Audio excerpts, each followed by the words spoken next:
I turned this room into a broadcast studio, and at the center of it all is the RODECaster video. Today we'll be looking at the setup, talking about the gear, and going through some power tips. Let's get into it. All right, so this is the RODECaster video, and it's essentially a glorified video switcher. It has a ton of cool stuff packed into it. You can do lots of crazy audio, load up media, do green screen effects, and all sorts of crazy stuff because all of these devices are connected to it, and it essentially allows you to control them all in unique different ways. So you can do live streams and recordings and really use it to make some cool content. So I figured it would be cool to kind of take you guys through the way I have it set up right here in the studio today. We'll talk through all of the different cameras that are connected to it, the audio sources, lighting, and all of that good stuff. So yeah, let's get into it. So for starters, for the front angle, we have the Sony a7C Mark II. And this is a really cool little camera paired with a 20mm 1.8 lens. Right next to it is a Sony a7 IV with a 55mm lens, and that is kind of aiming at the back of the device so I can show all the different ports and stuff. And then over here to my side, I've got the original Sony a7C with a Sigma 16mm 1.4, and this is offering a nice little side angle. And then up above, hanging over the top of the whole thing, is a ZV-E10 with a kit lens that's zooming on to the board for a nice top-down shot. And all of these cameras are simply connected via the HDMI cables into the board. I would definitely recommend investing in some high quality HDMI cables. I really like these multicolored ones from Rode. They were kind enough to send these ones to me, but they've been working really well. At the end of the day, you're only as good as your cables. So one of the things you may be concerned about with certain cameras is overheating, especially when you're going to be recording or live streaming for long periods of time. But this is a little piece of gear that will really help with that. And it's this little fan from Ulanzi. You can simply turn it on and it will start cooling your camera. And it works with a lot of different Sony brands. You just pop it on like that. It's good to go. All right, so that kind of wraps it up for the camera side of things. Now let's talk about audio.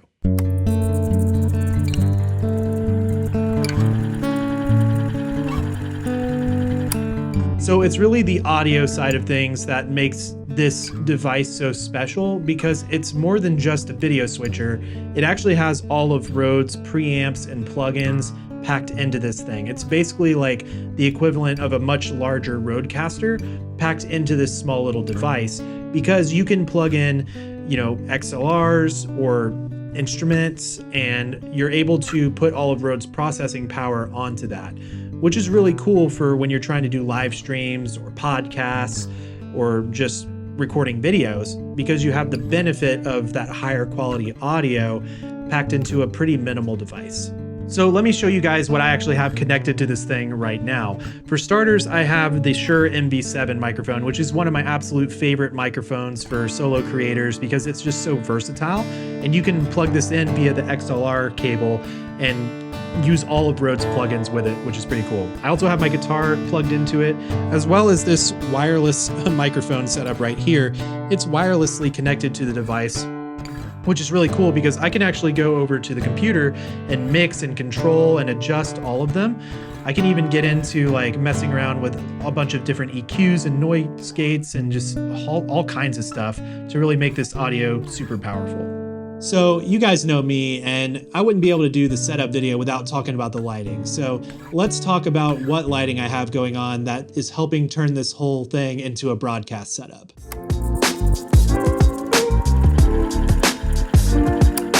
So for the key light today, I'm using the Amaran 300C paired with a large softbox lantern. And I love using large softbox lanterns because they just create really flattering light. And the Amaran 300C has been one of my absolute favorite tools to use here in the studio. I've got full reviews on both of these, and I'll leave them in the description below. Paired with the key light, I also have two of these tube lights, which are full RGB and have all kinds of pixel effects, and they're all linked up and app controllable, so I can really do quite a lot of different things with these. And honestly, they're just some of my favorite lights ever. And I've got links in the description for them as well. And I've also got my Stay Creative sign up here on the wall. Not only is this kind of a cool visual element, but it also helps backlight me in certain scenarios. So I'm a big fan of using signs like this in your setups because you can have a cool message that your community can resonate with, and it can also be a practical light that is useful in your shot. And so if you guys are interested in seeing more about this sign, how we set that up, where I got it from, all that good stuff, I've got a video all about it right up here. So we also have the green screen because the RODECaster video also has keying effects, which means you can use something like a green or blue screen and cut yourself out of the shot to use it as a new layer over top of something else, which is really cool and overall just makes the whole device that much cooler. So I figured rather than just talking about the green screen, it would be better to show it to you in action while I tell you about today's sponsor, me. This is my lighting course, Learn Video Lighting, and it's designed to help you go from beginner to pro, all with one power-packed course. It's really designed to help you leverage light to your advantage with your content. And it doesn't matter what level you're at with it, I've kind of placed it all together in one spot to help take you to your next step. So if you guys want to check it out, I've got a link in the description below. While I'm here in the setup, I thought it would be beneficial to go ahead and talk through some power tips. Starting with your frame. You want to be aware of what's in your frame, especially when you're using a ton of different cables and wires and all the stuff going on with a setup like this. It's really important to really organize and clean up your shot so that it only has the important things in it. So for example, obviously there's a ton of different cables coming in and out of this thing, and ultimately you don't really see that so much in the final shot. So just something to be aware of when you're messing with all these types of cameras and stuff. Try to keep your shot clean. The next power tip is if you're using a microphone like this, or really any microphone, you need to try to keep it close.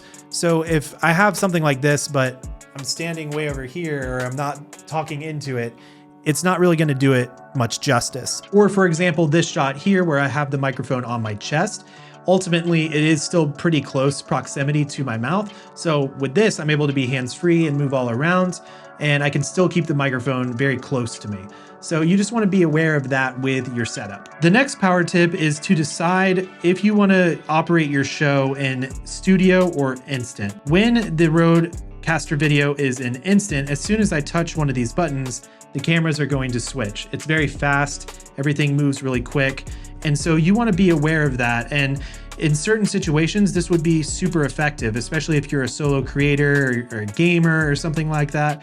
But there may be situations where you want to have more control over your show. Maybe you have an assistant running it or something like that. And in studio mode, you're going to be able to choose your frame, and you'll even be able to see a little preview display depending on how you have it set up. And then you can cut to that camera, just like this. So you have a little bit more control of the setup. It's a little bit more of a traditional way of running a switcher, and you can choose either way with this setup. The next power tip has to do with recording. So if you're going to be using something like an external SD into this device, what I would recommend doing is choosing ISO. You'll have the options of program or ISO, and ultimately program is just going to record the final output, whereas ISO is going to record isolated files of all of your video sources and audio sources, so you have full control after the fact to edit them. Another quick tip is to be mindful of what media you're using. So if you're going to use different motion backgrounds, or even if you're going to go in and create really customized scenes like this, just try to be aware of choosing backgrounds that are going to complement the scene. Maybe they're on brand, they have the right fonts and colors to match your look, and they're consistent throughout. So for example, I have this black and white background going on here, but if I switch to a shot like this and want to put on a lower third, it's a very consistent look and it keeps everything very congruent. So you'll just want to be mindful about the branding elements that you're choosing to bring in to your RODECaster video. The last power tip that I'll end this out with is that you can actually use this device with other programs like Ecamm. And when you pair it with programs like Ecamm, you can really start to get more out of it. When you go live, you'll be able to pull up comments and engage with the chat more. And so you can use this with Zoom, OBS, StreamYard, Ecamm, and really use it to control your shot that way. So I would recommend doing that if you're going to get into live streaming. So ultimately, there is a lot of cool stuff that you can do with the RODECaster Video, but it is definitely not without some faults. It has some very heavy limitations, the main one being that everything you run into this device is crippled to HD. You cannot use 4K with it. Now, there are some benefits for this, like lower latency with streaming, less chance of overheating, but ultimately your quality is going to decrease and it will cripple your cameras if you have some 4K capable tools. And there's just a couple of other issues as well that I cover in my full review of the product, which I would encourage you to check out. I have it linked in the description below. So hopefully you guys have enjoyed checking out this setup. If you want to learn more about my thoughts on the RODECaster Video and if it's a good option for you, you can check out this video here. Or if you already have the RODECaster Video and want a full menu walkthrough, you can check out this video here. Thanks so much for watching, and as always, stay creative. Peace.